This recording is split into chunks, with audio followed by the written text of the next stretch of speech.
Kim Liên tiến tới một bước, đưa tay tát một cái. Lý Hồng Mai đi ra, thấy cháu gái ruột, đánh cháu trai ruột một cái tát.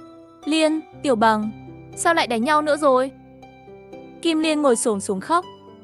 Lý Bằng, lần trước chị cho bố 1.000 tệ rồi. Võ Tòng nợ bố đã trả rồi. Em có tư cách gì đòi tiền chị? Lý Bằng bị một cái tát này đánh ngã. Và nghe thấy chị ba nói, lần trước họ cả nhà 4 người về nhà mẹ đẻ là để cho bố anh 1.000 tệ. Lý Bằng quay đầu xe đạp. Một lúc sau tiếng chuông xe đạp vang lên rồi biến mất. Sao vậy vợ? Sao lại khóc thành ra thế này rồi? Ai chọc giận em? Kim Liên không nói gì. Lý Hồng Mai kể lại cho Võ Tòng những gì bà ấy nhìn thấy và những gì Kim Liên kể cho bà ấy nghe. Võ Tòng nhìn xem Kim Liên tức giận đến mức nào. Cô ấy khóc không ngừng, sữa cũng bị rút đi, bồi bối không được no. Lý Bằng chạy lên đây không phải để tôn trọng anh rể, mà là để làm cho vợ tôi khóc, là để khiến con gái tôi không được bú sữa. Võ Tòng quay người và đi ra ngoài.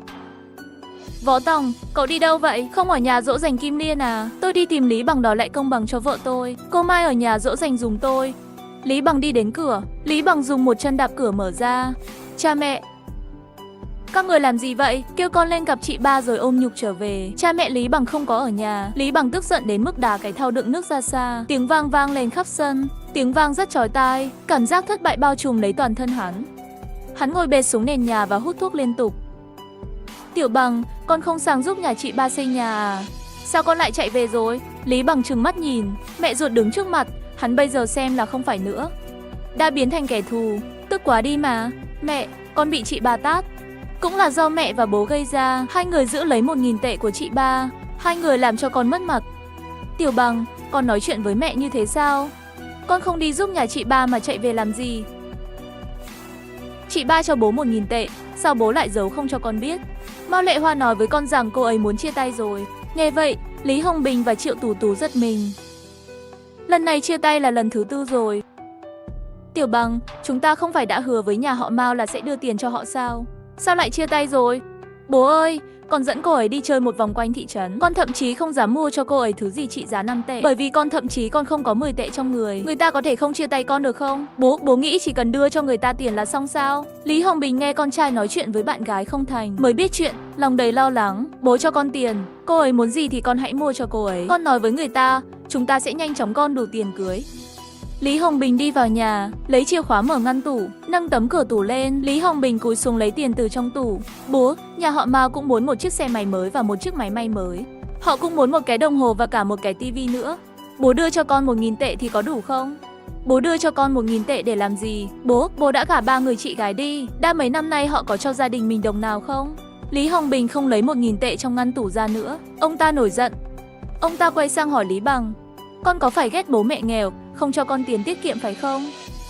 Bố, không phải sao? Bố không có năng lực, mẹ cũng không có năng lực. Cưới vợ cho con trai còn không có tiền. Tại sao lại nuôi con làm gì? Lý Hồng Bình đột nhiên giơ tay lên cao. Lý Bằng đưa mặt lại gần. Bố đánh đi. Chị ba tôi có tiền có quyền. Dám tát tôi một cái, bố cứ tát tiếp. Bố tát chết tôi đi. Bố khỏi phải tốn tiền. Chúng ta cũng không phải chịu khổ nữa. Bàn tay đang giơ lên của Lý Hồng Bình chưa kịp tát xuống, người lùi lại sau, đột nhiên loạng choạng rồi ngồi bệt xuống đất, mặt tái mét. Cha vợ, Võ Tòng một bước vào phòng, nhanh chóng chạy đến đỡ lấy Lý Hồng Bình đang định nằm xuống đất. Người 62 tuổi, râu tóc bạc phơ, cả ngày làm việc vất vả trong lò gạch. Bàn tay run rẩy giơ lên vì tức giận con ruột. Khóe miệng chảy máu, gọi mẹ vợ nhanh lên. Triệu Tú Tú chạy vào, thấy khóe miệng ông chồng chảy máu, lao tới đỡ Lý Hồng Bình. Ông làm sao vậy ông? Lý Hồng Bình nắm lấy cánh tay của vợ, cắm mấp máy. Không nói được gì cả rồi. Mẹ vợ, mau pha một bát nước đường phải ấm nóng. Võ Tòng đỡ cha vợ ngồi xuống ghế. Nhìn thoáng qua, thấy Lý Bằng đang đứng đó, nét mặt cứng như gỗ. Lý Bằng bước tới trước, muốn ra khỏi phòng. Võ Tòng ngay lập tức, một tay kéo cổ áo hắn ta, một tay liên tục đấm vào mặt Lý Bằng. Lý Bằng mệt mỏi lảo đảo. Võ Tòng tiếp tục áp sát, đập liên tiếp vài cái tát. Lý Bằng, nhìn rõ tôi là ai? Lý Bằng lấy hai tay che mặt, bị vài cái tát này đánh mất hết khí thế trong mắt. Tôi là ai? Lý Bằng không trả lời. Lại một cái tát mạnh. Tiếng Lý Bằng yếu ớt sợ hãi. Anh là Võ Tòng. Lại một cái tát mạnh. Tôi là ai? Là anh rể thứ 3 của tôi. Anh rể, đừng đánh nữa. Tôi là anh rể thứ 3 của cậu. Tôi mới đánh cậu. Tôi sẽ thay chị ba dạy cậu một bài học. Vợ còn chưa cưới vào nhà, vậy mà không nhận cha mẹ rồi. Cháu còn không chê nhà nghèo, không chê mẹ xấu. Cậu thật sự không bằng heo chó. Mau bò qua đó. Lý Bằng không bò. Lại thêm 2 cái tát nữa. Tôi bảo cậu bò qua đó. Cậu không nghe tôi nói sao? Trên mặt Lý Bằng đau nhói, mắt hoa lên. Người ngồi dưới đất chuẩn bị đứng lên. Bị Tam tỷ phu một cước đá vào cổ chân. Quy xuống và bò qua chỗ bố vợ nhanh, dập đầu nhận lỗi với cha của cậu. Lý Bằng 2 tay vịn trên mặt đất, quy xuống và bò tới chỗ cha mình. Xin lỗi bố vợ tôi, nhanh lên. Lý Bằng đầu gục xuống đất. Tiếng nói nhỏ nhẹ. Con sai rồi. Nói to lên đi. Sai ở đâu thì nói rõ ra. Bố ơi, con sai rồi. Con không nên nói những lời đó khiến bố tức giận. Lý Hồng Bình dần bình tĩnh lại, từ từ đứng dậy, nước mắt tuôn rơi. Cha vợ à, bình tĩnh lại đi. Con đưa cha vợ lên nhà con, để Liên chăm sóc cha vài ngày. Con cũng đưa mẹ vợ lên, để xem ở nhà cậu lấy gì mà ăn. Cậu ta biết tự nấu ăn sao? Võ Tổng quay lại, ân cần khuyên nhủ mẹ vợ. Mẹ vợ à, hôm nay con đã dạy dỗ thằng em vợ một trận. Đừng trách con đã nặng tay nhé. Các người không thể suy nghĩ thay mọi việc cho hắn nữa. Chuẩn bị đồ đạc áo quần. Bây giờ con đưa 2 người lên nhà, ở với Liên vài ngày. Lý Hồng Bình vẫy tay chào thằng con ngũ ngược. Nghe lời Võ Tổng, tao đi đây. Chúng ta đi nhà Kim Liên. Triệu Tù Tù cũng khóc ướt mặt. Lý Bằng, nghe đây. Ruộng vẫn còn nửa đậu tương. 2 ngày nữa mày trồng xong rồi lại đến xưởng gạch kiếm tiền. Dùng tiền của mày mua quần áo mới cho cha mẹ vợ. Mua rượu xong quay về nhà nhận lỗi với chị ba của mày. Mời cha mẹ mày quay lại. Dám không nghe lời tao, tao sẽ cho mày nhận ra rõ hơn ai là chồng của chị ba mày. Chúng ta đi. Lý Hồng Bình được Võ Tổng dìu ra khỏi phòng. Huynh đệ, anh có việc gì cần giúp đỡ thì nói đi. Hôm nay tôi đưa em vợ của tôi đến đây theo anh học kiếm tiền. Trước hết Võ Tổng phải giới thiệu rõ ràng cho Hứa Kiến Quốc về em vợ của mình là Lý Bằng. Ngày 18 nhà mình làm lễ thượng lương, Lý Bằng sẽ đến nhà Võ Tổng bái lễ để xin lỗi cha mẹ vợ Võ Tổng. Vì vợ, Võ Tổng vẫn quyết định thay đổi con người Lý Bằng. Tương lai anh sẽ là ông chủ Tổng rồi. Hôm nay tới chỗ tôi muốn hợp tác gì đây? Trong lòng Võ Tổng vui mừng, hắn ta biết tương lai mình sẽ phát tới mức nào không? Nói đi, sau này có việc gì ở thị trấn thì tìm tôi hứa với anh sẽ giúp anh nhiệt tình nhất. Mặt Võ Tổng cười tươi tắn. Xe tải của anh đâu rồi? Đang cho người ngoài chạy vận chuyển. Ngày mai sẽ từ Lan Thành trở về. Anh nói cần bao nhiêu gạch ngói? Tôi kéo cho. Anh hứa cho tôi mượn xe tải 1 tuần. Tiền thuê xe 1 ngày 100, tiền thuê tài xế 1 ngày 100, ăn ở không tính, đi một chuyến Đông Sơn. Đồng ý sẽ ký một bản hợp đồng, không đồng ý, tôi quay đầu đi tìm xe khác. Tất nhiên rồi, anh xây rượu lấy của trưởng làng 1 vạn tệ. Chuyện này có vẻ phiền phức. Hứa Kiến Quốc vươn tay ôm lấy Võ Tổng. Huynh đệ, xe tải của tôi 2 ngày nay đang ở không? Thì giờ có việc rồi.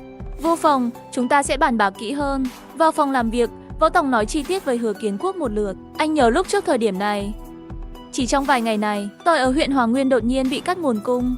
Tuần tới giá tỏi tăng vọt. Cách đó hơn 1.000 km, tỏi từ Đông Sơn kịp vận chuyển qua. Hiện tại xe tải chạy đi Đông Sơn lấy tỏi, vận chuyển trước 20.000 cân tỏi đến thị trấn Hoàng Nguyên tiêu thụ, kiếm được 10.000 tệ. Và Võ Tổng bỏ ra 10.000 tệ vốn, Hứa Kiến Quốc cung cấp xe, lái xe.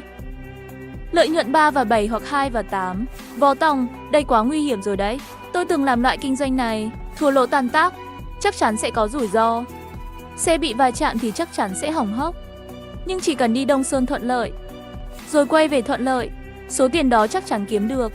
Thằng lính dưới tay tôi, đừng nói đi Đông Sơn, nó đi Bắc Kinh cũng không sao. Vậy xác định như vậy đi. Hợp tác vui vẻ, đưa em vợ của tôi đi cùng người của anh một chuyến, 8.000 tệ, tôi sẽ mang đến ngày mai sớm. Lý Bằng đứng bên cạnh hít vào một hơi lạnh. Ngày mai anh bà sẽ mang ra 8.000 tệ. Tiểu Bằng, anh bà dẫn em đi kiếm tiền em không vui à? Em làm gì mà buồn thế? Không phải không vui, chị ơi, anh ba, anh ấy nói trong 1 tuần có thể kiếm được 10.000 tệ. Hiện tại em không có tiền đồ. Chị nói rồi, đi theo anh ba cứ làm việc chăm chỉ, em sẽ kiếm được nhiều tiền mà, sao em không tin tưởng? Chị ơi, ngày mai anh ba bảo em đi Đông Sơn một chuyến, chở một xe tỏi, nói có thể kiếm được một khoản lớn. Không nên loan tin này ra ngoài, đừng để người ta nghe thấy. Võ Tổng chuẩn bị cho Lý Bằng 2 bộ quần áo dự phòng mang theo người, một túi đồ ăn vặt lẫn lộn, một cây thuốc lá Đà Lạt. Tiểu Bằng, thẻ này ghi tên Bằng, nhớ 2 số điện thoại ở thị trấn, một số của bưu điện, một số văn phòng của cảnh sát lỗ. Nếu mọi việc suôn sẻ không cần gọi cho anh. Nếu gặp rắc rối, gọi 2 số này để nhờ giúp đỡ ngay. Ngày nay điện thoại di động chưa phổ biến, nhưng mỗi thị trấn đều có điện thoại công cộng tại phòng bưu điện. Hy vọng Lý Bằng không quan tâm 5 tể phí điện thoại. Ký ức kiếp trước, Võ Tổng chỉ biết tuần tới có thể bán 1 lô tỏi kiếm được một khoản. nhưng không biết trên đường có những nguy hiểm gì. Sáng hôm sau, xe máy đến sân của đội khoan giếng. Đội trưởng Hứa khuôn mặt có vẻ lo lắng. Đội trưởng Hứa, anh nói đi Bắc Kinh cũng chạy được mà. Sao lại lo lắng thế? Võ Tòng, chuyện 20.000 cân tỏi không phải đùa.